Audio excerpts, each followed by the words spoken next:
पिते च मधुरं मधुरं स्वरूपं कर्मापिते च मधुरं मधुरा स्मृतिश्च बुद्धिं प्रबोधय प्रभो मधुबोधशक्तिं विद्यां प्रयच्छ परमां परिभावयामि। कोमलं कूजयन् वेणुं श्यामलोऽयं कुमारकः वेदवेद्यं परं ब्रह्म भासतां हृदये मम।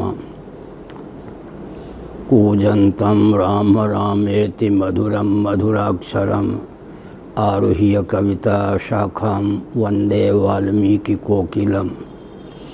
निगमकल्पतरोर्गलितं फलं शुकमुखादमृतद्रवसंयुतं पिबत भागवतं रसमालयं मुहुरहो रसिका भुवि भावुकाः। तृणादपि सुनीचेन तरोरपि सहिष्णुना अमानिना मानदेन कीर्तनीयः सदा हरिः। नारायणाखिलगुरो भगवन्नमस्ते शिवाय नमः। शिवलिंगाय नमः। तन्मे मनः शिवसंकल्पमस्तु सर्वे भवन्तु सुखिनः। नारायण।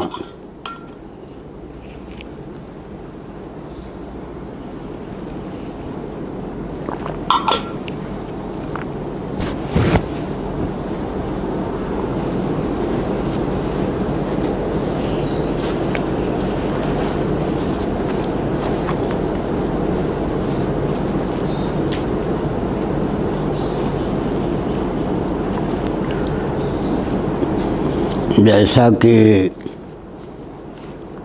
कल निरूपण चल रहा था,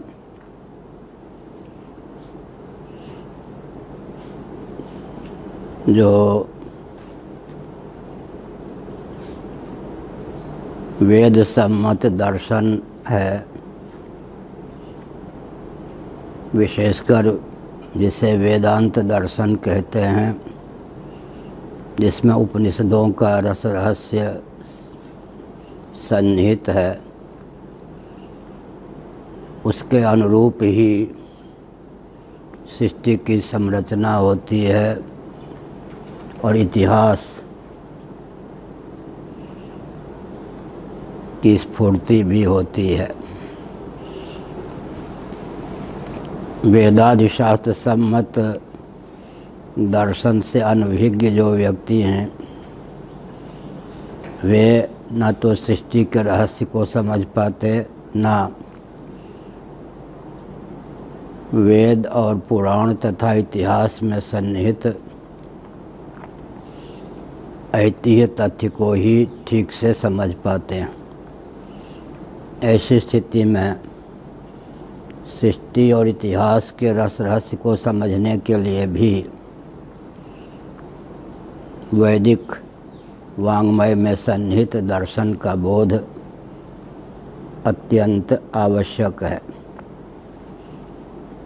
कोई भी वस्तु किसी क्षण में और कहीं न कहीं किसी देश या स्थान में उत्पन्न होती है। भूमि में सन्निहित बीज समय पर अंकुर के रूप में स्फुरित होता है। बीज भी भूमि में किसी स्थान विशेष में सन्निहित होता है और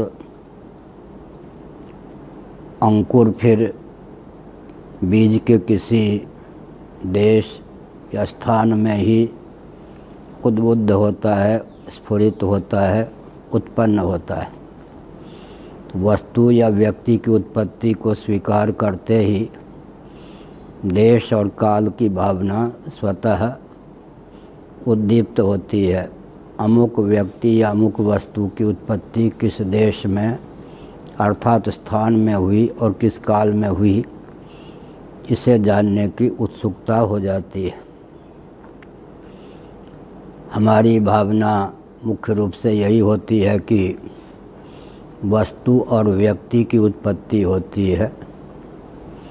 बात भी ठीक है, लेकिन यहाँ जो छठे स्कंद के 18वें अध्याय का प्रकरण चल रहा है, इसके अनुशीलन से और श्रीमद् भागवत के द्वितीय स्कंध में, तृतीय स्कंध में जो इतिहास सन्निहित है, उसके अनुशीलन से यह तथ्य भी प्रकट होता है कि काल और देश का अवयव, दिक् प्रभेद आदि का भी जन्म होता है, ये भी उत्पन्न होते हैं। किसी की सत्ता है, किसी का अस्तित्व है, तो वह सगुण साकार व्यक्ति के रूप में उद्बुद्ध होने में, स्फुरित होने में समर्थ अवश्य है। यह एक विचित्र आगम सिद्धांत है। उपनिषदों में इस तथ्य का बीज रूप से, समास रूप से वर्णन है। महाभारत, वाल्मीकि रामायण और श्रीमद् भागवत आदि पुराणों के अनुशीलन से यह तथ्य अत्यंत स्पष्ट रूप से सामने आता है। मैं किसी व्यक्ति या तंत्र की निंदा कभी नहीं करता। समीक्षा की आवश्यकता उपदेश शिक्षा की दृष्टि से आवश्यक है। विदेशी षड्यंत्रकारियों ने इस तथ्य को अच्छी प्रकार समझा और उन्होंने हम सनातन सिद्धांत के अनुरूप व्यक्ति और समाज की संरचना करने में समर्थ न हों, इस भावना से भावित होकर पुराणों के प्रति अनास्था उत्पन्न कर दी। वेदों में सबकी गति साक्षात होती नहीं। इतिहास और पुराण का आलंबन लेकर ही वेदों का रहस्य समझ में आ सकता है। इसलिए भगवान वेदव्यास ने वेदों के रस रहस्य को इतिहास और आख्यायिका के माध्यम से सृष्टि की उत्पत्ति, स्थिति, समृद्धि के माध्यम से स्पष्ट किया। जब से वैदिक इतिहास के प्रति, वाल्मीकि रामायण के प्रति, महाभारत के प्रति, श्रीमद् भागवत आदि पुराणों के प्रति अनास्था उत्पन्न कर दी गई, तब से सनातन धर्मियों का अपकर्ष होने लगा। हमारे उत्कर्ष में जो हेतु थे, उन्हीं के प्रति हमारे हृदय में अपार अनास्था उत्पन्न कर दी गई। तो हम वेदों के रहस्य को समझ नहीं पाए। बहुत अच्छा है, वेद उससे डरते हैं जो इतिहास और पुराण से सुदूर भागते हैं कि मेरी हत्या किए बिना नहीं रहेगा।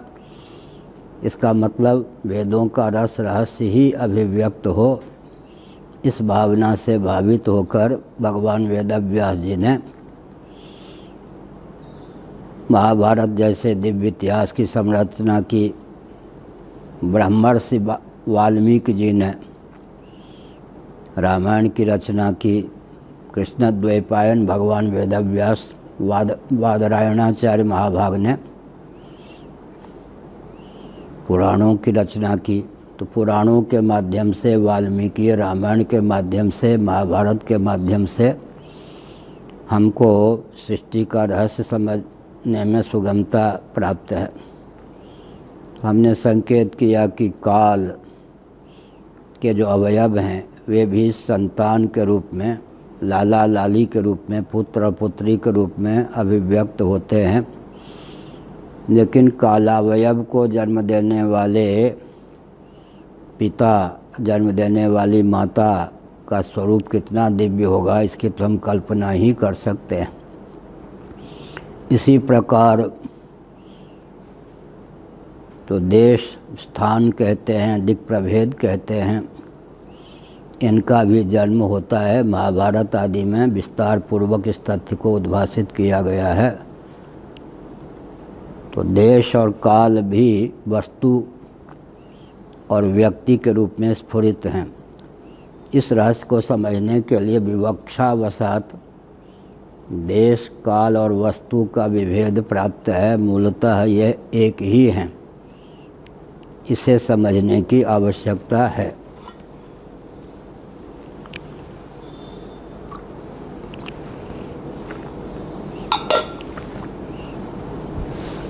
काल को समझना बहुत कठिन है, लेकिन सूत संहिता में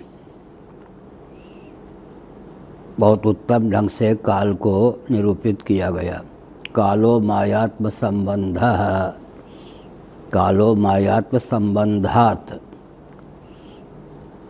माया और आत्मा प्रकृति और पुरुष के संबंध से काल की निष्पत्ति होती है। सूत संहिता पर भाष्य लिखा माधवाचार्य श्री विद्यारण्य स्वामी महाभाग ने। उन्होंने कालो मायात्म संबंधः अपने भाष्य में अर्थ किया, संबंधात को संबंधक के रूप में उद्भाषित किया। दोनों का अंतर्निहित तात्पर्य एक ही है। मूल में है कालो मायात्म संबंधात, माया और आत्मा प्रकृति और पुरुष के संबंध से काल की सिद्धि होती है। भाष्यकार महोदय ने लिखा कालो माया संबंधः, माया और आत्मा का प्रकृति और पुरुष का संबंध संयोग काल है। इसका अर्थ क्या हुआ? काल का यह स्वरूप लक्षण है। तटस्थ लक्षण, तटस्थ लक्षण जो है वह भोज आदि के शब्दों में व्यक्त है। कालः कलयतामहम्, कलनात्मिका शक्ति से अवच्छिन्न जो चित धातु है उसी का नाम काल है। भोज ने भी काल का इसी प्रकार लक्षण किया है। श्रीमद् भागवत के 11 स्कंध में भगवान को कालश्च हेतुश्च कहा गया। भगवान एक ही हैं, लेकिन उन्हें काल भी कहा गया और हेतु भी कहा गया। सिद्धराज स्वामी, जिनके संबंध में मैंने कहा कि इस पीठ के आचार्य पद को समलंकृत कर चुके हैं, वाराणसी में जो गोमठ है वहाँ कालांतर में वो निवास करते थे। इस मठ की शाखा के रूप में ही गोमठ है, लेकिन आज अराजक तत्वों के हाथ में है। यह एक विडंबना है। यह पीठ, यह मठ, यह संस्थान केंद्रीय और प्रांतीय शासन तंत्र से उपेक्षित रहता है। कारण क्या है कि हम या हमारे पूर्वाचार्य किसी का आँख मीचकर अनुगमन नहीं करते, सत्य के, तथ्य के, हित के पक्षधर होते हैं। तो शासन तंत्र के द्वारा और समृद्ध वर्ग के द्वारा यह पीठ या यह मठ उपेक्षित। तो हमने एक संकेत किया कि श्रीधर स्वामी महाभाग ने श्रीमद् भागवत पर भाष्य लिखा। इस पीठ के वो मान्य आचार्य थे। उन्होंने कालश्च हेतुश्च अर्थ किया। एक ही भगवान जो हैं वो वे जब निमित्त कारण होते हैं तो कलयति प्रकाशयति ईक्षण करता होते हैं तो उन्हें काल कहा जाता है। उपादान होते हैं तो उन्हीं को हेतु कहा जाता है। भगवत तत्व जो है वह अभिन्न निमित्तोपादान कारण है। इस तथ्य को उद्भाषित करने के लिए श्रीमद् भागवत के 11 स्कंध में कहा गया कालश्च हेतुश्च, भगवान निमित्त कारण भी हैं, उपादान कारण भी हैं। तो भगवान में भी काल का लक्षण चरितार्थ हो जाता है। साथ ही साथ आत्मा और माया के संबंध से, पुरुष और प्रकृति के संबंध से, अथवा चिदधिष्ठित प्रकृति के योग से काल की निष्पत्ति होती है। मयाध्यक्षेण प्रकृति श्रूयते सचराचरम हेतुना नेन कौन्तेय जगत विपरिवर्तते। इस श्लोक की गंभीरता से मीमांसा करें तो काल की निष्पत्ति हो जाती है। मयाध्यक्षेण प्रकृति श्रूयते सचराचरम, श्रूयते सचराचरम चर अचर के रूप में उद्भाषित होती है और चर अचर को की संरचना में समर्थ भी होती है। आजकल सक्षम शब्द का प्रयोग करते हैं। अक्षम तो बन जाता है, सक्षम लोग बना लेते हैं। तो मयाध्यक्षेण प्रकृति श्रूयते सचराचरम हेतुना नेन कौन्तेय जगत विपरिवर्तते। कालः कलयतामहं, कलनात्मिका शक्ति से अवच्छिन्न चैतन्य का नाम काल है। गीता का जो यह वचन है कालः कलयतामहं, इसके आधार पर पूज्य गुरुदेव धर्म सम्राट श्री करपात्र महाभाग ने हमको बताया, न्याय की शैली में इसको यूँ बोलना चाहिए कि कलनात्मिका शक्ति से अवच्छिन्न चैतन्य का नाम काल है। तो भगवान निमित्त और उपादान कारण हैं, तो काल स्वरूप भी भगवान है। जब ईक्षण कर्ता भगवान होते हैं तो ईक्षण किससे करेंगे? यावत् संजायते किंचित सत्वम स्थावर जंगमम क्षेत्र क्षेत्रज्ञ संयोगा तद्विधिवर्तर सभा। क्षेत्र और क्षेत्रज्ञ अर्थात प्रकृति और पुरुष के संयोग से ही सबकी उत्पत्ति होती है। तो ईक्षण की निष्पत्ति भी बहुश्याम, इस प्रकार का ईक्षण भी बिना माया के योग से संभव नहीं। इस प्रकार आत्मा और माया, पुरुष और प्रकृति, ब्रह्म और ब्रह्म की शक्ति, दोनों के योग से काल की निष्पत्ति होती है। यह काल की सूक्ष्म मीमांसा है। वह काल ही फिर सूर्य चंद्र अग्नि के द्वार से, नक्षत्रों के द्वार से अवयव के रूप में, कालावयव के रूप में अभिव्यक्त होता है। उदाहरण के लिए जो परमाणु होते हैं, श्रीमद् भागवत के द्वितीय, तृतीय और 12वें स्कंद का अनुशीलन करने पर यह तथ्य उद्भासित होता है। आजकल जो ज्योतिर्विद हैं उनको परमाणु काल आदि का ज्ञान नहीं है, इसलिए उनकी गणना में बहुत त्रुटि होती है। हमने परीक्षा नहीं ली किसी की, हम किसी की परीक्षा नहीं लेते हैं। गुरु गोविंद और ग्रंथ की कृपा से 2 शब्द प्राप्त हुआ, 2 अक्षर प्राप्त हुआ। उस 2 शब्द उन 2 शब्दों के हमारे प्रवचन में 2 के लिए प्रायः बहुवचन का प्रयोग नहीं होता है, कोई पूर्व जन्म का संस्कार होगा। संस्कृत में एक वचन, द्विवचन, फिर बहुवचन, अंग्रेजी में सिंगुलर प्लूरल, हिंदी में एक वचन बहुवचन, द्विवचन नहीं है। मेरे प्रवचन में स्वभाव से 2 के लिए भी बहुवचन का प्रयोग नहीं हो पाता है, कोई पूर्व जन्म का संस्कार होगा संस्कृत का, यूँ समझना चाहिए। तो हमने संकेत किया कि जो काल के अवयव हैं उनमें सबसे सूक्ष्म काल किसको माना गया? ऊपर परार्ध, विस्तृत काल में परार्ध को माना गया है, सूक्ष्म काल में परमाणु काल को माना गया है। सूर्य की रश्मियाँ या रश्मि विशेष पृथ्वी जल तेज वायु के जो अतीन्द्रिय सूक्ष्माति सूक्ष्म अवयव परमाणु हैं, उनका अवच्छेदन करने में, उनको छेकने में, उससे अवच्छिन्न होने में जितना समय लगता है उसी का नाम परमाणु काल है। सबसे सूक्ष्म काल की गणना परमाणु काल से होती है, फिर धीरे धीरे परार्ध तक पहुंच जाते हैं। परार्ध काल। अब परार्ध में सहस्त्र परार्ध, लक्ष्य परार्ध, कोटि परार्ध, कोटि लक्ष्य सहस्त्र विशेषण लगा दें तो असंख्य तक हम पहुंच जाते हैं, अर्थात असीम तक पहुंच जाते हैं। यह हमने संकेत किया।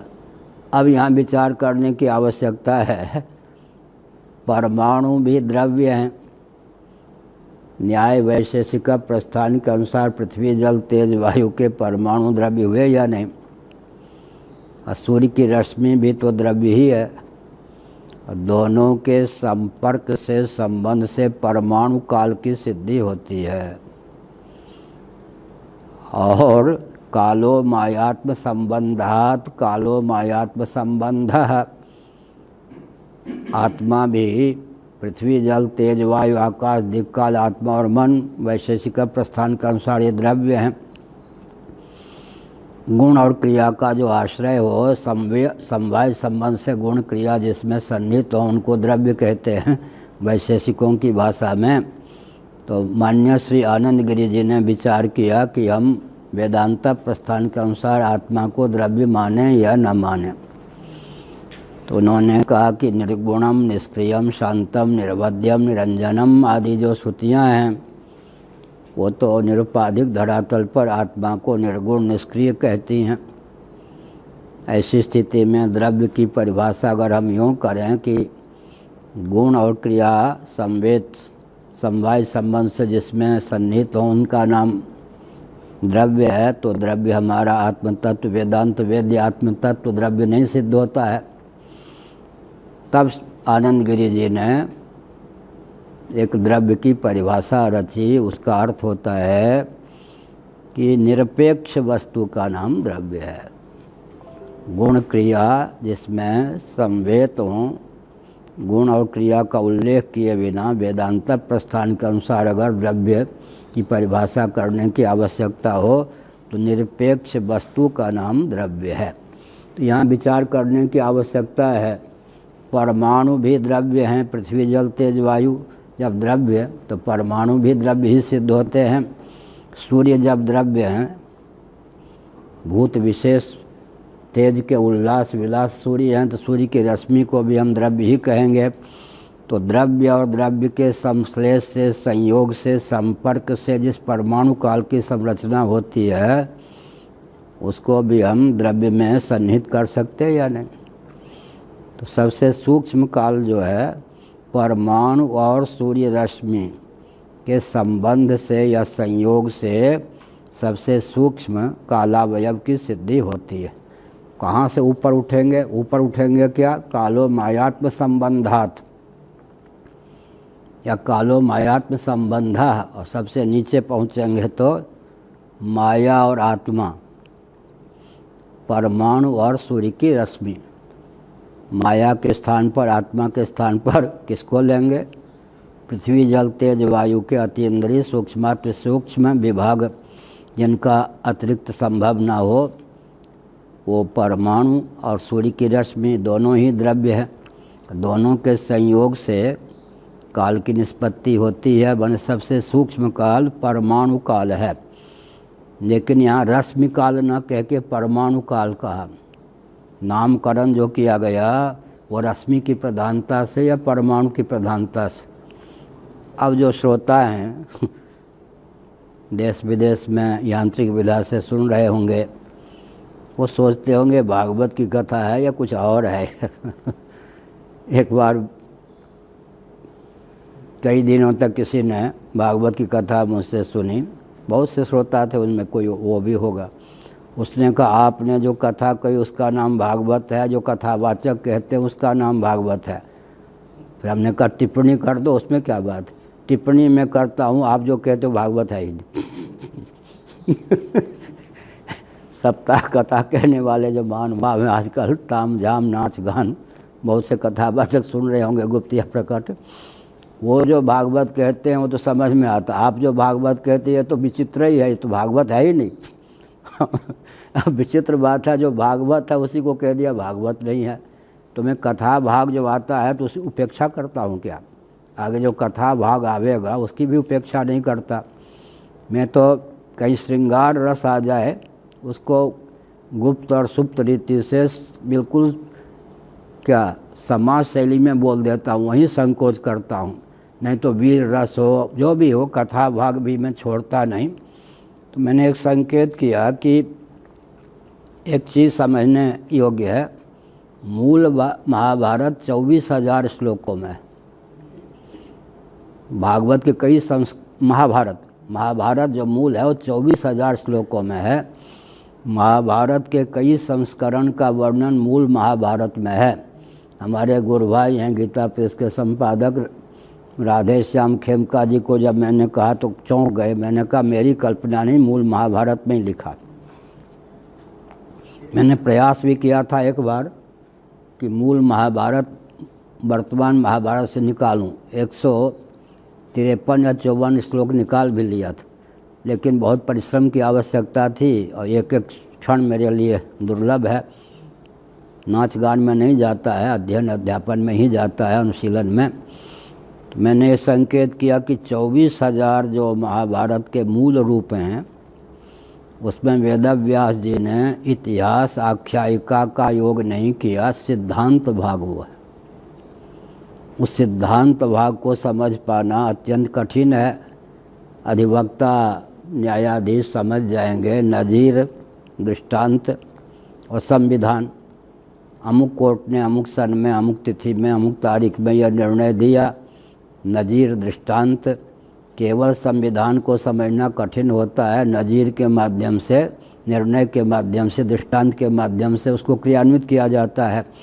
मूल महाभारत 24,000 श्लोकों में है, उनको विस्तृत करके 1 लाख शतसाहस्री संहिता महाभारत का नाम है, शतसाहस्री संहिता।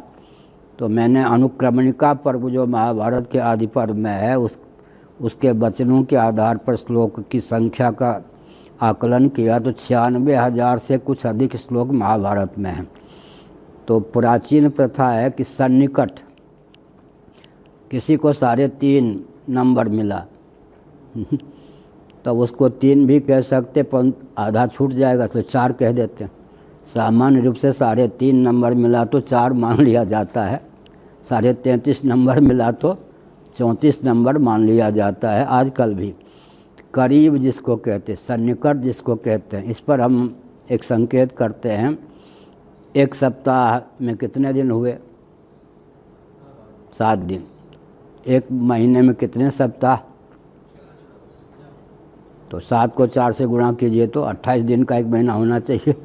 अगर तिथि में ह्रास ना हो, वृद्धि ना हो तो 7 जाएगा या 7.5 हो गया ना। लेकिन 4 सप्ताह में 28 ही दिन होते हैं, लेकिन महीना जो 30 दिनों का होता है।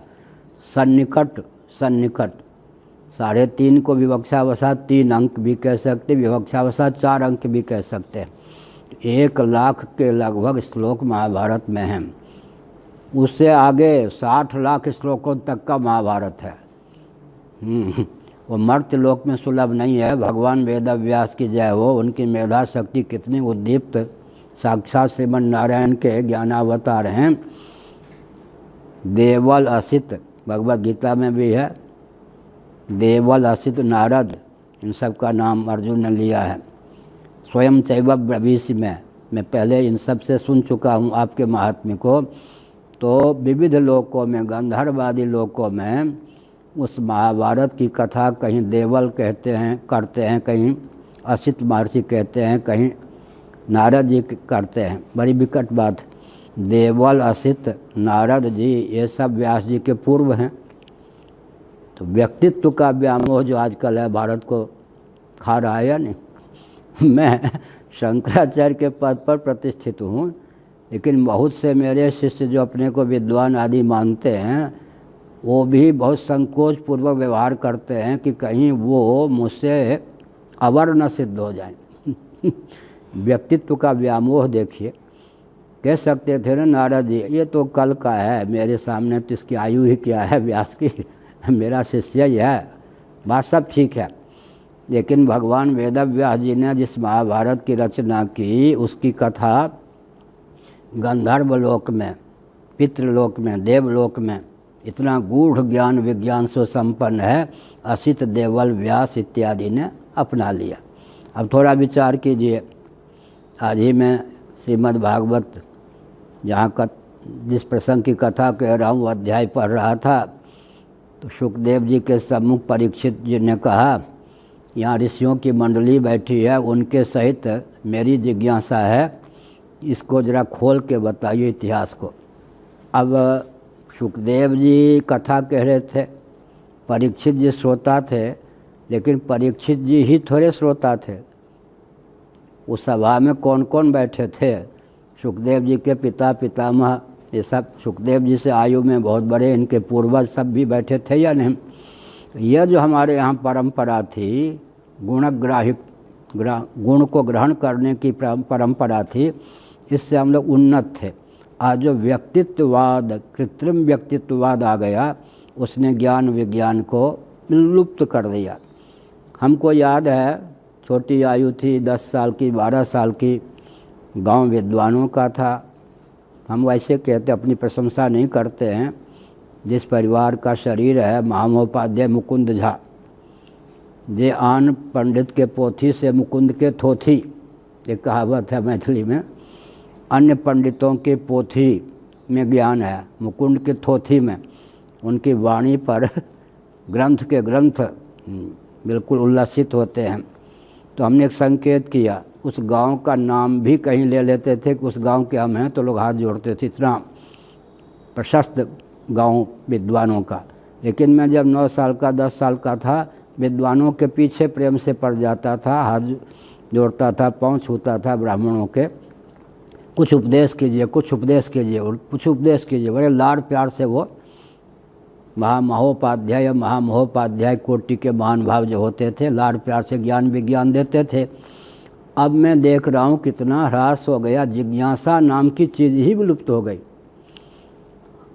जिसको मैं कुछ उपदेश भी देना चाहूँ तो मन संकुचित हो जाता है कि ये तो अपने को इतना बड़ा विद्वान मानता है कि मानो मुझको 50 साल पढ़ाने की भावना रखता है, तो मैं बोलूँ तो क्या बोलूँ।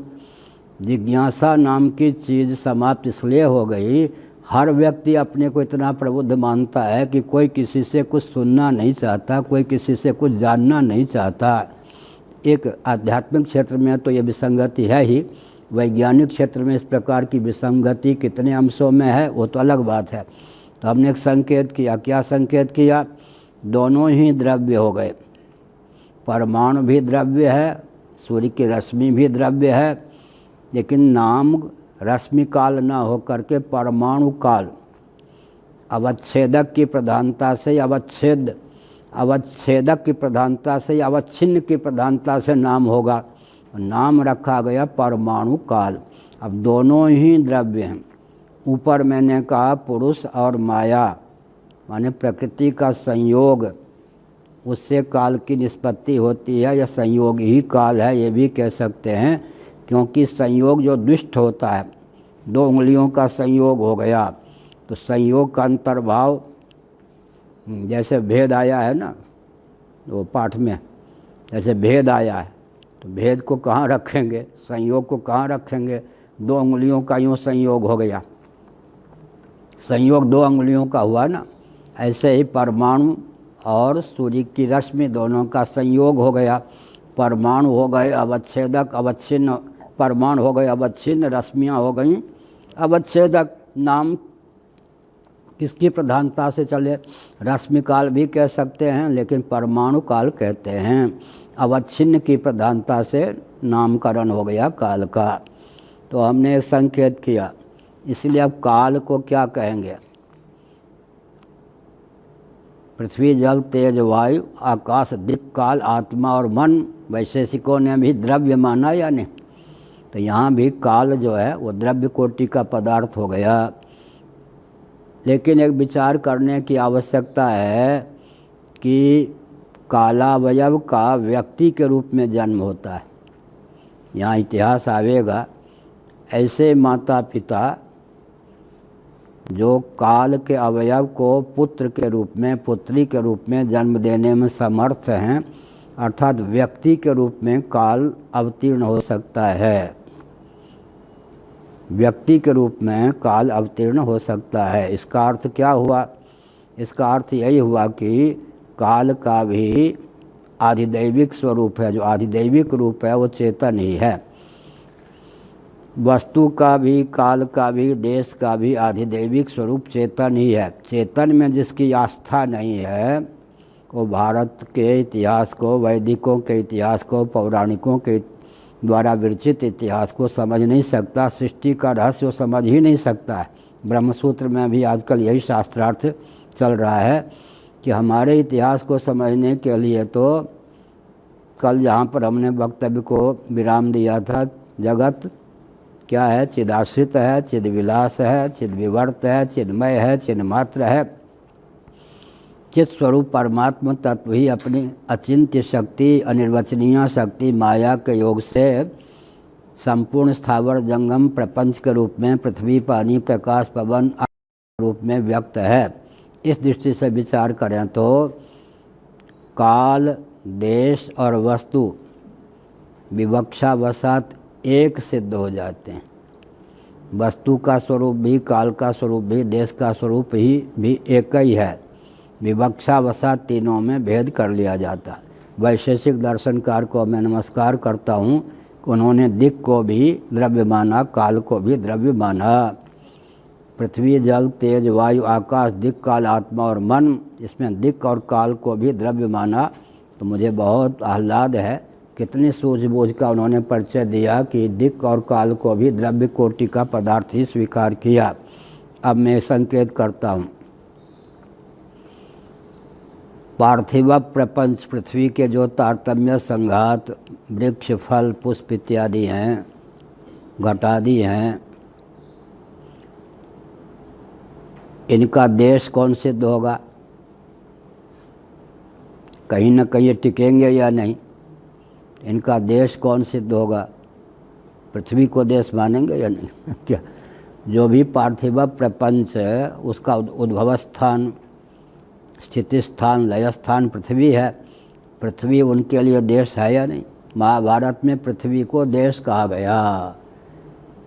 पृथ्वी अपने आप में वस्तु विशेष भी है और महाभारत ने पृथ्वी को देश कहा गया, उपलक्षण है। पृथ्वी देश है। देश क्यों है? जैसे यह लोटा है, ताम्रपात्र है, इसको मैंने यहाँ रखा तो यह स्थान देश है या नहीं? छेका इसने, छेका तो स्थान विशेष को छेका ना, जिस स्थान विशेष पर यह लोटा स्थित है उसका नाम देश हो गया। तो इसमें से दोनों ही वस्तु हैं या नहीं? टेबल पर यह जो वस्त्र रखा है ये भी देश है और ये वस्तु है। तो वस्तु का जो देश है वो वस्तु रूप है या नहीं? तो पार्थिव प्रपंच का उदय स्थान, निलय स्थान, विलय स्थान पृथ्वी है। तो पृथ्वी का नाम देश है। किसने कहा? महाभारत में कहा गया है पृथ्वी देश है। अब पृथ्वी भी कहीं है, इसी को आवरण भी कहते हैं। सप्तावरण, अष्ट आवरण। जब हमने अर्थशास्त्र प्रसंग गोष्ठी का आयोजन किया, बहुत अच्छे महानुभाव, विश्वविख्यात अर्थशास्त्रियों ने अपना भाव व्यक्त किया, तो एक महानुभाव बार बार आवरण शब्द का प्रयोग कर रहे थे। तो मैं बहुत प्रमित होकर कह रहा हूँ, आजकल आवरण, पर्यावरण शब्द का बहुत प्रयोग चलता है। तो वे महानुभाव आवरण, तो वायु को पर्यावरण, वातावरण, वात, अब जलवायु कहते हैं ना, जलवायु दो में जल और वायु। जलवायु कैसा बोलते हैं नहीं, जल और वायु। तो वायु को वो आवरण मान रहे थे, पर्यावरण। और जल वस्तुतः क्या है? रामचरितमानस, श्रीमद् भागवत आदि का अनुशीलन करें तो पर्यावरण का अर्थ क्या होता है, आवरण का अर्थ क्या होता है? एक दिन मैंने वक्तव्य में बताया था, समान क्षेत्रफल वाले से समान क्षेत्रफल को ढका जा सकता है, या अधिक क्षेत्रफल वाले से उससे न्यून क्षेत्रफल वाले को ढका जा सकता है। आवरण माने आच्छादन, आच्छादक जो है वो आवरक है, आवारक है। इसीलिए पार्थिव वस्तु के लिए पृथ्वी आवरण है। पृथ्वी कहाँ स्थित होगी? पृथ्वी भी तो किसी के आश्रित है ना, उसका नाम जल है। पृथ्वी की दृष्टि से जल आवरण है। आवरण माने यहाँ देश हो गया। पार्थिव प्रपंच के लिए देश कौन है? पृथ्वी, आवरण है पृथ्वी। और पृथ्वी के लिए आवरण कौन है? देश कौन है? जल। जल के लिए आवरण कौन है? देश कौन है? तेज। तेज के लिए आवरण कौन है? देश कौन है? वायु। वायु के लिए आवरण कौन है? देश कौन है? आकाश। अब अगर बीच के दो तत्व छोड़ दें, जानबूझ के मैं छोड़ रहा हूँ, निर्विशेषता की सन्निकट स्थिति जिसकी है, जो सन्निकट निर्विशेष है, उसी को आवरण कहते हैं, उसी को उपादान कहते हैं। तो आकाश कहाँ रहेगा? आकाश को भी रहने के लिए स्थान चाहिए, उसी का नाम है अव्यक्त प्रकृति। अब प्रकृति एकांश से न स्थित हो जगत, अतिष्ठत दशांगुलम, 10 गुण अधिक। तन्मात्रा जो है पृथ्वी, गंध तन्मात्रा की अपेक्षा रस तन्मात्रा का क्षेत्रफल 10 गुण अधिक, 10 गुण अधिक है उपलक्षण। बहुत बढ़िया पूज्य स्वामी अखंडानंद जी महाराज कहते थे अगर गणित की दृष्टि से सिद्ध हो जाए कि आकाश के इतने में अरब खरब कुछ भी ये पूरी प्रतिष्ठित है या वृंदावन प्रतिष्ठित है या मथुरा प्रतिष्ठित है या भवन प्रतिष्ठित है, तो उसको उतने से गुणा करके आकाश का क्षेत्रफल निकल जाएगा या नहीं?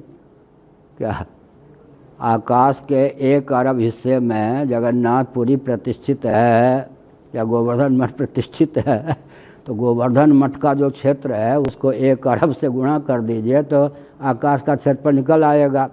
उपलक्षण है। इसीलिए पार्थिव वस्तु के लिए देश कौन है? पृथ्वी। पृथ्वी का देश कौन है? जल। जल का देश कौन है? तेज। तेज का देश कौन है? वायु। वायु का देश कौन है? आकाश। आकाश का देश कौन है? अव्यक्त। अव्यक्त का देश कौन है? आत्मा। यह हो गया। देश का अर्थ क्या हुआ? उपादान कारण।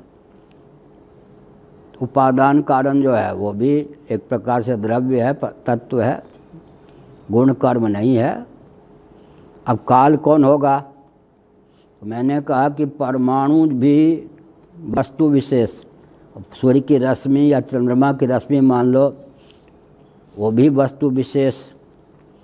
चंद्रकाल, चंद्रमास, सौरमास, चंद्रमा की रश्मि छेके या सूर्य की रश्मि छेके तो वो भी द्रव्य है।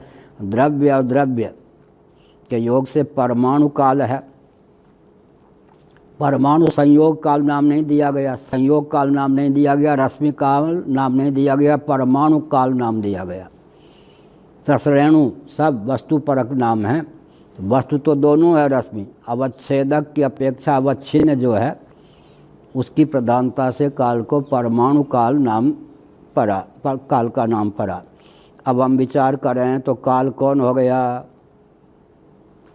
कालश्च हेतुश्च हमने कहा था ना, काल परमात्मा का नाम हो गया या नहीं? काल देश पहले परमात्मा का नाम हो गया या नहीं? अव्यक्त जो वस्तु है किसमें रहे?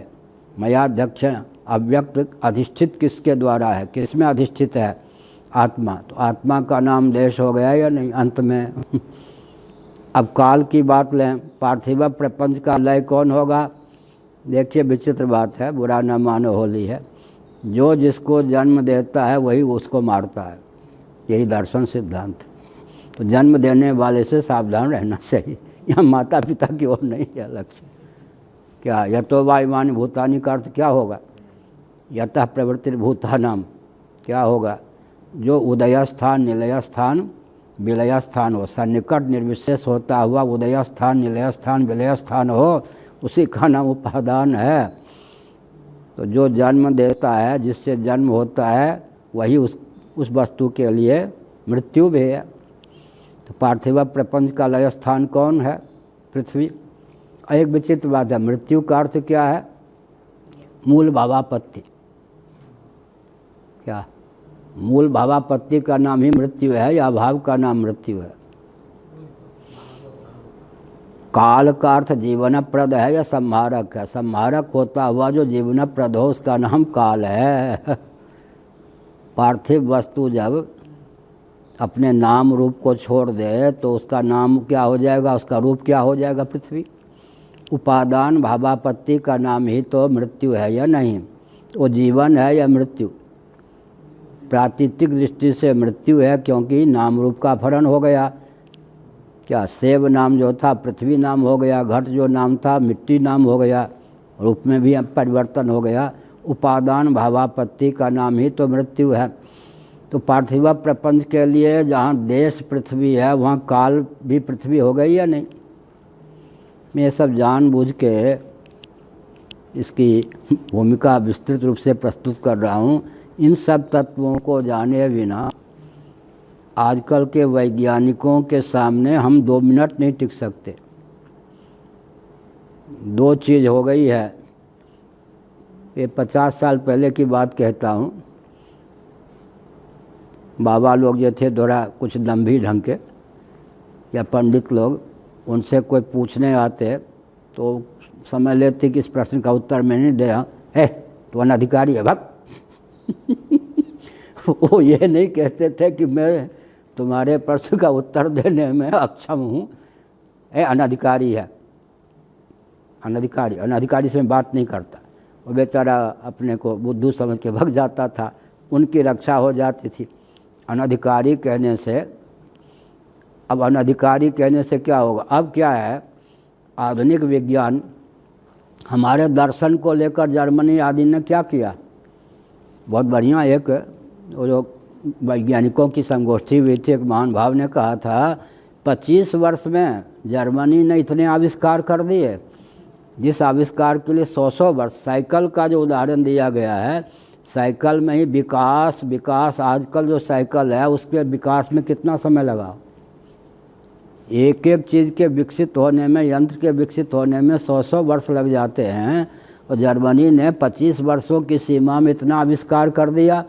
भारत के व्यक्ति अंधेरे में रहे और भारत के ज्ञान विज्ञान का अपहरण करके उसने अहर्निश प्रयास करके भारत को छका दिया, माने विश्व में अपने वैज्ञानिक स्तर पर ख्याति प्राप्त कर ली।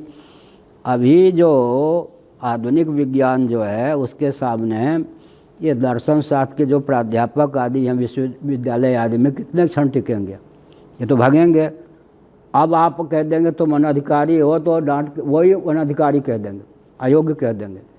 पहले जो अनधिकारी कहेंगे, मैंने देखा है अनधिकारी, तुम इस विद्या के अधिकारी नहीं हो, डांट के भगा देते थे। बेचारा बाबा लोग जो पढ़ने आते थे, छोटे बाबा लोग, वो भग जाते थे, भाई अनधिकारी हूँ क्या करूँ। आज आप अनधिकारी कह के नहीं, आपको सिर्फ मुँह छिपाना पड़ेगा कि हम अयोग्य हैं। इसकी एक बहुत बड़ी बात है। तो वैज्ञानिक जगत हम पे छा रहा है, वैज्ञानिक हम पे छा रहे हैं। कारण क्या है कि हमारा ज्ञान विज्ञान उनके पास चला गया और हम अभी भी, बुरा ना माने, 2 बार भी कोई भगवान नाम ले लेता है भागवत कथा के नाम पर या सात्विक नृत्य कर देता है तो मैं कभी खंडन नहीं करता। एक विचित्र बात है, सबको जीविका चाहिए तो ब्राह्मणों ने, अगर ब्राह्मण कथावाचक हैं, वो नाच के गा के गाली तो नहीं बकेंगे, भगवान का संकीर्तन करेंगे, कुछ कथा कहेंगे, उससे अगर उनकी जीविका चल जाती है, वंश परंपरा की रक्षा हो जाती है भागवत के नाम पे सही, तो मैं किसी की आलोचना नहीं करता। इस प्राप्त परिस्थिति में अगर कोई सात्विक ढंग से नाच के गा के भी जीवन यापन कर लेता है ब्राह्मणोचित ढंग से, तो मेरी दृष्टि में कोई अनुचित नहीं है। लेकिन भागवत का तो अपकर्ष होता ही है, भागवत में इतनी सामग्री है, लोग ये समझते हैं। तो मैंने ये कहा, इसीलिए इन सब तथ्यों को समझने की आवश्यकता है, इतना परिश्रम करना चाहिए ताकि आधुनिक विज्ञान हमसे प्रेरणा ले सके, आधुनिक वैज्ञानिक हमसे प्रेरणा ले करके वैज्ञानिक जगत में भी स्वस्थ चिंतन का समावेश हो सके और वैज्ञानिकों के मस्तिष्क में वेदादि शास्त्रों के प्रति आस्था हो सके। वैज्ञानिकों की संगोष्ठी में 20 वैज्ञानिकों ने अपने भावों को व्यक्त किया, लगभग 20। लेकिन मुझे प्रसन्नता हुई, सुरेश जी को, पीसी झा जी को, ऋषिकेश ब्रह्मचारी जी को, भृगु जी को, सबको, और भी जिनका जिनका हाथ रहा हो वैज्ञानिकों के चयन में, रुचि जी या जिनका जिनका हाथ रहा हो, सबको धन्यवाद इसलिए है, एक भी वैज्ञानिक नास्तिक नहीं थे। सबों ने खुले हृदय से बताया वेदादि शास्त्रों में विज्ञान भरा है। तो मुझे एक नई प्रसन्नता प्राप्त हुई इस गोष्ठी से। ज्ञान में वर्धन हुआ ये तो मैं नहीं कह रहा, ज्ञान को प्रसन्नता प्राप्त हुई। लेकिन नई एक बात आई कि राजनेताओं ने क्या किया, गांधी जी से लेकर अब तक के राजनेताओं ने वेदादि शास्त्र मनुस्मृति आदि के प्रति अनास्था उत्पन्न की। लेकिन मुझे प्रसन्नता हुई, किसी वैज्ञानिक के हृदय में वेदादि के प्रति अनास्था नहीं है। डंका की चोट से अमेरिका में रहने वाले वैज्ञानिक भी बोले तो डंके की चोट से कहा कि ज्ञान विज्ञान के स्रोत वेदादि शास्त्र हैं।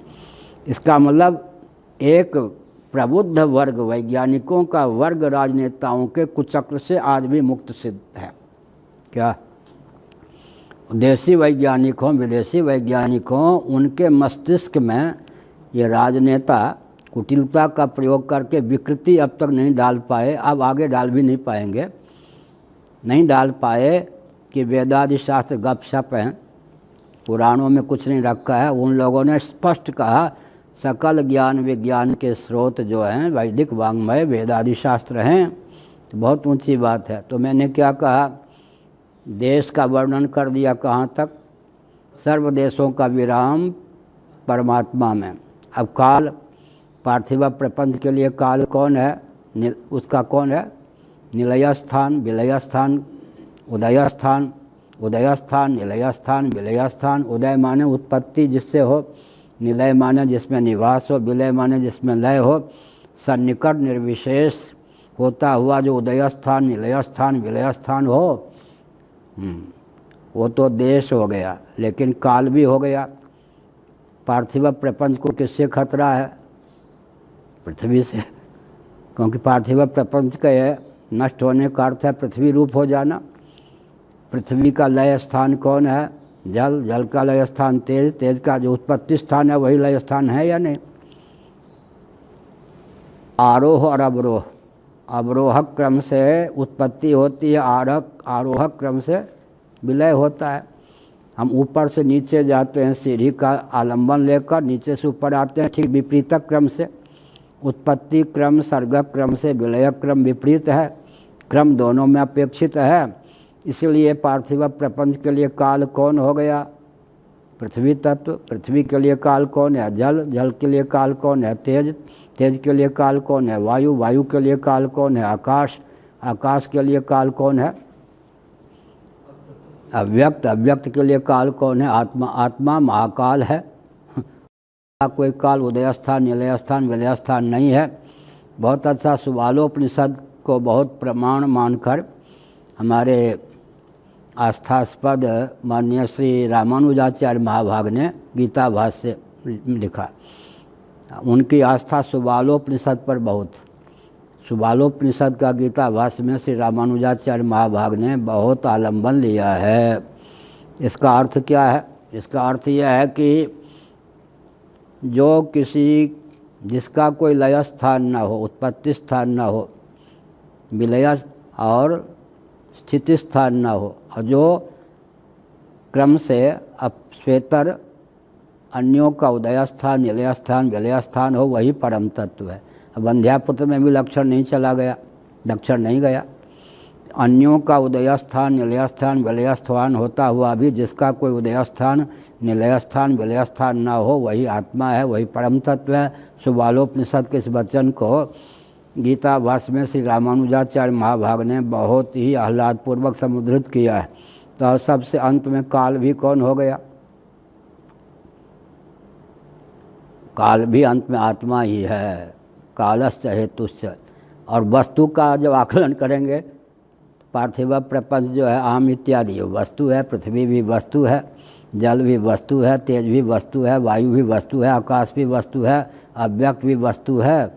और वेद्यम वास्तव मात्र वस्तु शिवदम, वास्तव वस्तु कौन है, श्रीमद् भागवत प्रथम स्कंद प्रथम अध्याय के अनुसार ब्रह्म या आत्मा ही वास्तव वस्तु है।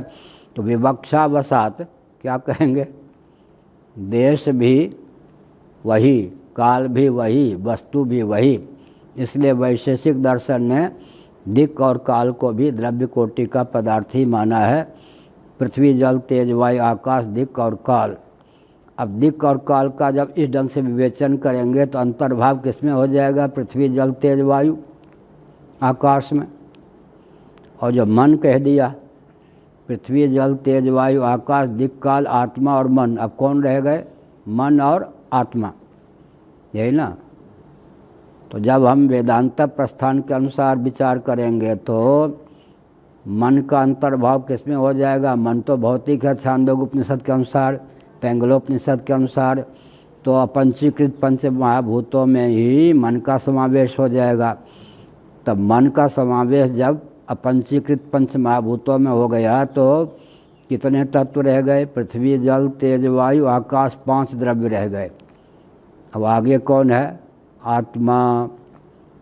वो आकाश का भी लय स्थान हो गया, आत्म तत्व। तो 6 में सबका अंतर्भाव हो गया।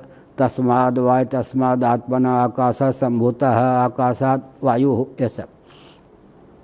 अब वो जो आत्मा है जिसको आत्मा कहते, तस्माद वाय तस्माद आत्मना आकाशा संभूता है। तो पंचदशीकार विद्यारण्य स्वामी जी ने कहा कि आध्यासिकी श्रुति है यह जो श्रुति है तैतरी, तस्माद वाय तस्माद आत्मना आकाशा संभूता है, आध्यासिकी श्रुति है।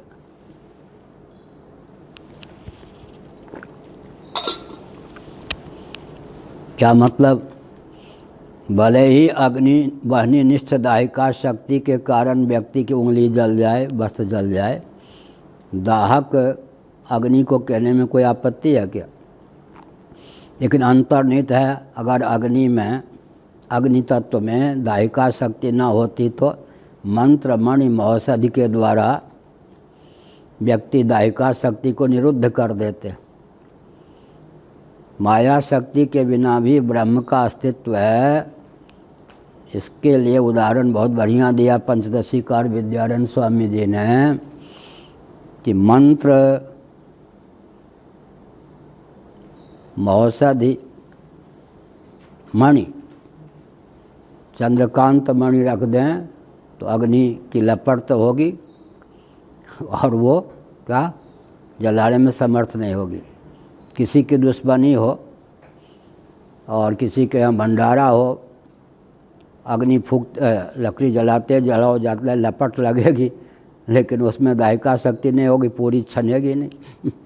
मंत्र के द्वारा भी अग्नि को बांध देते हैं, बंधे बंधे खादे खादे काले काले चलता रहता है। और एक अलग ब्रह्मचारी थे, शरीर छूट गया दुर्घटना में। दो महानुभाव एक साथ समाप्त हो गए, हमारे जगन्नाथानंद जी और अलख जी। अलख जी ही कार चला रहे थे। अलख जी छोटी आयु के थे, तो उन्होंने कहा कि महाराज हम खूब पूज्य गुरुदेव के संपर्क में आने के पहले खूब दम्भपूर्वक पूजे। वो स्वयं बताते थे, हंसाते भी थे।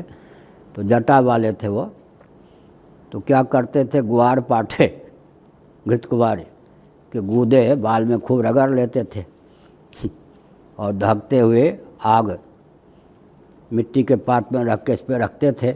आध घंटा पौन घंटा लोग कहे सिद्ध हैं भाई, ये तो जलते ही नहीं हैं। तो कहा कि ये सब दम मैंने बहुत किया, फिर अंत में दम से हमको वैराग्य हो गया। एक सच्ची घटना है, वो सन्यासी जी का नाम नहीं लूँगा। एक सन्यासी, सच्ची घटना है, सच्चिदानंद आश्रम जो उनके शिष्य कालांतर में बने, आयु रही होगी सुरेश जी के समान उनकी, लेकिन इतनी बड़ी जटा ये सब। अब वो 500 वर्ष 400 वर्ष की आयु वाले अपने को बताते थे। और गणेश शंकर विद्यार्थी की समाधि जो है ना सप्त सरोवर पर है, वो उनका उपयोग करते थे। एक ऐसे महात्मा जिनकी आयु 500 वर्ष की है, 600 वर्ष की है, पता नहीं कितने वर्ष की है, कम से कम 400 वर्षों की तो है ही। अब नेहरू जी गणेश शंकर विद्यार्थी जी से बहुत प्रभावित थे। जवाहरलाल नेहरू जी से कहा कि आपको एक सिद्ध अरे तुम लोग से बाबा बाबा बाबा कहते हो, कोई सिद्ध महात्मा आजकल है क्या? हाँ महाराज, एक ऐसे महात्मा हैं मेरे संपर्क में, किसी से बोलते तो नहीं हैं, लेकिन दर्शन आपको मैं करा सकता हूँ। 500 वर्ष तो कम से कम उनकी आयु। अरे ज़रूर कराना। अब वो गणेश शंकर जी ने कहा सुनो, नेहरू बहुत विचित्र व्यक्ति हैं, हाँ नास्तिक का प्राय ही समझ लो, कितना भी प्रयास करें तो मुँह मत खोलना, केवल ऐसे किए रहना, नहीं तो पोल पट्टी खुल जाएगी हमारी तुम्हारी। हाँ हम नेहरू जी को ला के तुम्हारे चरणों में झुका देंगे। सच्ची घटना है। और एकदम नेहरू जी ने कहा कृतार्थ कर दिया गणेश शंकर जी ने, आपने एक सिद्ध का दर्शन कराया। भला इस समय सिद्ध कहाँ होंगे, पर आपने दर्शन करा दिया। नेहरू जी प्रसन्न होकर चले गए, बहुत बढ़िया। अब बद्रीनाथ में क्या हुआ, सच्ची घटना है। तप्त कुंड, मैं तो बद्रीनाथ में 3 महीने रहा हूँ 66 में। और ब्राह्म मुहूर्त में नहाने गए, दैव योग से क्या किया, धोखे में डुबकी लगा ली, तो कृत्रिम जटा हो सब तैरने लग गए। वहाँ सिद्ध बन के 500 वर्ष की आयु वाले होके पूज रहे थे वो। अब सोचा कि कोई देख तो नहीं रहा, लेकिन दैव योग से वो सुबह ब्रह्म मुहूर्त में नहाने गए थे। वहाँ से वो जो भगे, भगते भगते भगते भगते 20-25 किलोमीटर दूर रह के इधर नीचे ऋषिकेश की ओर आए थे वो ब्राह्मण। तो बाद में उन्होंने सोचा कि भाई ये दम से कितने दिन तक पूजेंगे, तो सच्चिदानंद आश्रम के पास गए। महाराज मेरे दम की कहानी ये है, अब मैं 25 साल का हूँ 500 वर्ष का बन के खूब पूज लिया, ऐसी घटना हुई। तो अच्छा, तो अब हमको दंडी स्वामी बना दीजिए। दंडी स्वामी बन गए। कभी कभी सच्चिदानंद जी कहते थे, बचवा जरा खड़ा तो हो थे पूर्व के उत्तर, बचवा जरा खड़ा तो हो, 5 साल की आयु 5 मिनट में तुम्हारी 25 साल की कैसे बन गई? वो खड़े होकर कहते थे यूँ बन गई, बद्रीनाथ के तप्त कुंड के कारण बन गई। तो क्या अर्थ हुआ? अर्थ क्या हुआ कि ये तो दम हुआ। इसलिए हमने कहा कि विवक्षावसाद क्या है? जिसको हम देश कहते हैं वो वस्तु पहले से है, फिर देश भी है, और निलय स्थान के साथ साथ विलय स्थान होने के कारण वो काल भी है।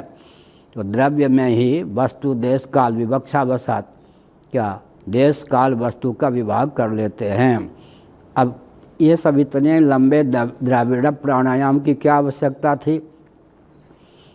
द्रविड़ प्राणायाम की आवश्यकता ये है कि व्यक्ति जिसको कहते हैं वो अपने आप में देश भी है, काल भी है, अब वस्तु तो है ही। वस्तु जिसको कहते हैं विवक्षावसा तो देश भी है और काल भी है। इस प्रकार ये जो अवतार होता है कालावयव का भी, और जो शब्द ब्रह्मण निष्णातः परम, अच्छा समय हो गया, शब्द ब्रह्मण निष्णातः परम ब्रह्माधिगच्छति। शब्द ब्रह्म में जो शब्द हैं, अक्षर हैं, आपको सुनकर आश्चर्य होगा, ये सब ज्ञान विज्ञान तो आजकल लुप्त है। रुद्राक्ष पर भी हमारा ग्रंथ है, छोटी सी पुस्तिका है। और ओ पर कौन सा ग्रंथ? क्या है? अकारो वे सर्वावाक है। अभी सर्वार्थ सिद्धि नामक ग्रंथ लिख रहे हैं। अव्यक्तोपनिषद एक है, 2 पृष्ठों वाली छोटी सी उपनिषद है। अव्यक्तोपनिषद का अध्ययन करके तो मानो ज्ञान विज्ञान का मुझे एक ही जगह स्रोत मिल गया। अपने आप अर्थ लगाना भी बड़ा कठिन है, उस पर उसका कोई, हमने तो मूल पर के अर्थ लगाया है। अव्यक्तोपनिषद में गंभीर ज्ञान इतना है कि वो अपने आप अर्थ लगाना भी बड़ा कठिन है, संस्कृत के जानकार के लिए भी। रुद्राक्ष कितने अक्षरों से बनता है, ब्राह्मण कितने अक्षरों से बनते हैं, क्षत्रिय कितने अक्षरों से बनते हैं, वैश्य कितने अक्षरों से बनते हैं, और देवराज इंद्र देवताओं में श्रेष्ठ हैं तो कितने अक्षरों से बनते हैं, अन्य देवता कितने अक्षरों से बने हैं। ये ज्ञान विज्ञान तो आजकल लुप्त है। 108 उपनिषदों में जो ज्ञान विज्ञान का भंडार है, इसमें मैं वेदना पूर्वक कह रहा हूँ, लोगों ने भ्रम क्या उत्पन्न कर दिया। जिन उपनिषदों पर शंकराचार्य ने टीका लिखी, उसके बाद अतिरिक्त जो उपनिषद हैं, उपनिषद हैं ही नहीं। वृंदावन में भी ये भ्रम फैला, सब जगह फैल गया। जबकि मुक्तिकोपनिषद में लिखा है, अष्टोत्तर शत उपनिषदों में सबसे अंतिम उपनिषद है मुक्तिकोपनिषद। मूल गुटका लीजिए, मुक्तिकोपनिषद। उसमें लिखा है वेद की जितनी शाखा उतनी उपनिषद। उपनिषद शब्द स्त्रीलिंग है। श्रीमद् भगवद गीता सुपनिषद सु। गीत क्यों नहीं कहा, गीता क्यों कहा? उपनिषद के योग से गीत का नाम गीता हो गया, नहीं तो भगवद गीत है। गीत को गीता क्यों कह दिया? उपनिषद शब्द के योग से गीत को गीता कह दिया। गीतम शब्द का भी प्रयोग है भागवत में। गीतम, गीतम सदुक्ति भी गीतम। गीता का उल्लेख श्रीमद् भागवत में 3 जगह पर है। तो गीत को गीता क्यों कह दिया? उपनिषद के योग से कह दिया। तो हमने संकेत किया कि मुक्तिकोपनिषद में कहा गया है वेदों की जितनी शाखाएं हैं उतनी उपनिषदें हैं। वेदों की शाखाओं का जो वर्णन किया गया तो हमने जोड़ के 1180 शाखाएं वेद की, 1180 शाखाएं तो 1180 उपनिषद होनी चाहिए, उतनी तो आजकल है ही नहीं, विलुप्त हो गई।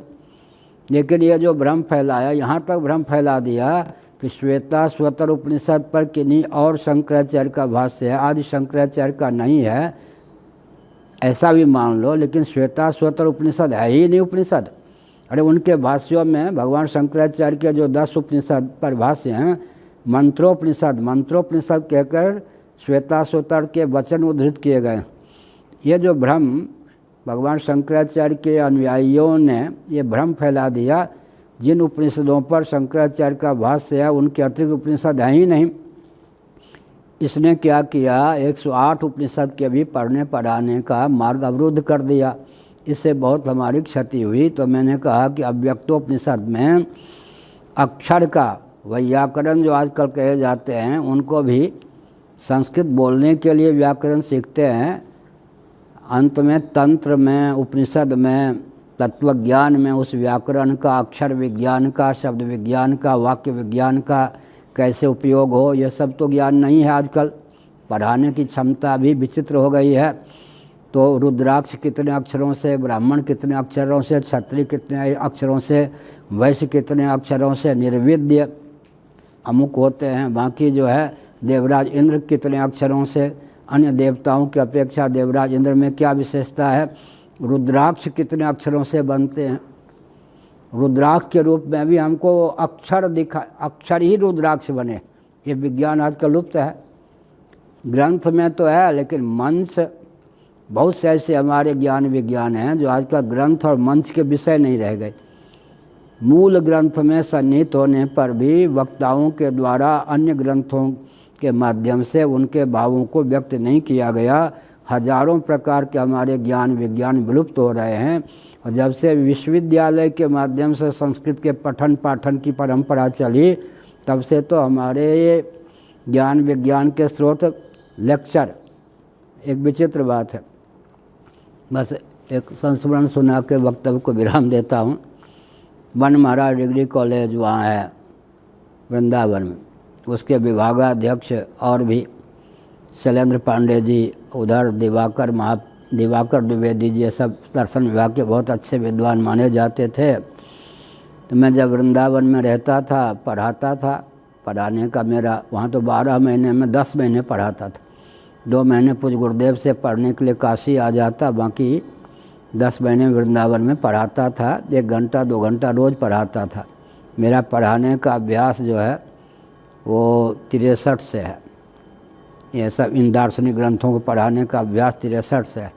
नैमिषारण्य में मेरे पढ़ाने की विचित्र स्थिति थी। उस समय शरीर कुछ स्वस्थ था, खड़े होकर 3 घंटा पढ़ाता था। मुझसे वही पढ़ सकता जो 3 घंटा पुस्तक हाथ लेके खड़ा होकर पढ़े। 3 घंटे खड़े रह करके पढ़ाता था, मुझसे वही पढ़ सकता था तो 3 घंटे खड़े रहकर पढ़े वो भी। लेकिन मैंने संकेत किया कि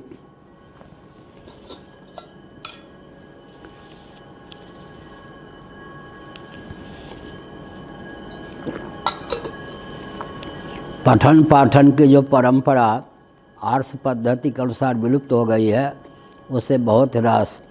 अक्षर जो है वही सृष्टि के रूप में विद्यमान है। यह सब ज्ञान विज्ञान आजकल विलुप्त प्राय है। यहाँ पर अक्षर का नाम क्यों नहीं लिया मैंने? छंद का भी अवतार होता है, ज्योतिष का भी अवतार, वेद और वेदांग जो हैं उनका भी अवतार होता है। इसी प्रकार से अग्निहोत्र का भी अवतार होता है, अग्निहोत्र। इसी प्रकार से चातुर्मास्य याग का, पंच महायज्ञ का भी अवतार होता है। ये अपने स्थान पर जो बने रहते हैं।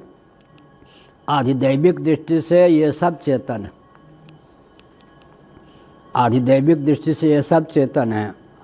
मैं एक संकेत करके विराम देता हूँ। किवाड़ को अब तो कुछ तो ऐसे हैं, धक्का देंगे तो खुलेंगे, आधुनिक ढंग से ऐसा है ना। बन सके तो धक्का दे के नहीं, पाँव से आसन को खिसकाना नहीं चाहिए, पाप लगता है। अगर शरीर में क्षमता है तो हाथ से खिसकाइए, क्योंकि उसके अधिदैव का अपमान हो गया। अच्छा, हमको चाची ये सब ने सिखाया, हम तो ग्रंथ को रोज़े प्रणाम करते हैं। पाठ की पुस्तक को पहले प्रणाम करता हूँ, फिर पाठ करता हूँ। इसका मतलब हमको माताओं ने वो शिक्षा दी कि सब चेतन है। उन्होंने कोई वेद वेदांत का अध्ययन नहीं किया था, उनके द्वारा दी गई शिक्षा से हम इतने लाभान्वित हुए। जब दर्शन शास्त्रों का, पुराणों का अध्ययन किया तो हमने कहा अरे इनका तो 3/4 अंश हमको पहले से मालूम है, माताओं के अनुग्रह से। क्या वो माताएं पुराण आदि की कथा सुनती थीं, इससे अपने बच्चों का लालन पोषण। आज जो पढ़ी लिखी माता होती थी, शुद्धोसी बुद्धोसी निरंजन होसी संसार माया परिवर्जित होसी। मार्कंडेय पुराण में ये वचन नहीं है, अन्यत्र है। तो अपने मदालसा ने अपने बेटों को कैसे प्रबुद्ध किया? गोद में ही, गर्भ में ही मुक्त बना दे, नहीं तो गोद में लाड़ प्यार में लोरी गा करके मुक्त कर दे। माताएं इतने प्रबुद्ध होती थीं। तो आसन को प्रणाम करो, पुस्तक को प्रणाम करो। हम तो पुस्तक को रोज़ ही प्रणाम करते हैं। इसका मतलब क्या हुआ? चिन्मयी दृष्टि व्यवहार में आ जाती थी। आज वेदांत पढ़ने पर भी जो चिन्मयी दृष्टि नहीं आती है, वो पहले माताएं बचपन में ही बच्चों को चिन्मयी दृष्टि प्रदान कर देती थीं। तो हमने ये कहा कि ये सब अपने मूल रूप में विद्यमान रह कर के भी सब चेतन हैं, अवतार ले लेते हैं। तो अधिक व्याख्या इस पर न करके कल से संयोग सधेगा ही भगवत कृपा से। श्लोकों का अर्थ जिस क्रम से है, फिर आगे वामन भगवान आदि के इतिहास का भी वर्णन होगा। श्रोता लोग धैर्य धारण करें, ये सब पक्की नींव डालने के लिए। जिस भवन की नींव पक्की होती है, भवन भी पक्का होता है। तो हमारे यहाँ देश का भी अवतार होता है, काल का भी अवतार होता है, आकाश इत्यादि जो पंचभूत हैं, ये आधिदैविक दृष्टि से इनका भी अवतार होता है। सब कुछ चिन्मय है, सब कुछ चिन्मय है, क्योंकि चिन्मात्र परमात्मा तत्व ही सबका उपादान है। गोबर से जो अभी आएगा ब्रह्मसूत्र में, गोमय, गोबर से बिच्छू आदि उत्पन्न होते हैं। चार वाक्यों के अनुकूल ये उदाहरण है कि जड़ से चेतन की उत्पत्ति हो गई, लेकिन चेतना संपन्न त्वक से चेतना विहीन ये लोम की उत्पत्ति होती है। चेतना संपन्न नख से नखाग्र की उत्पत्ति हो जाती है।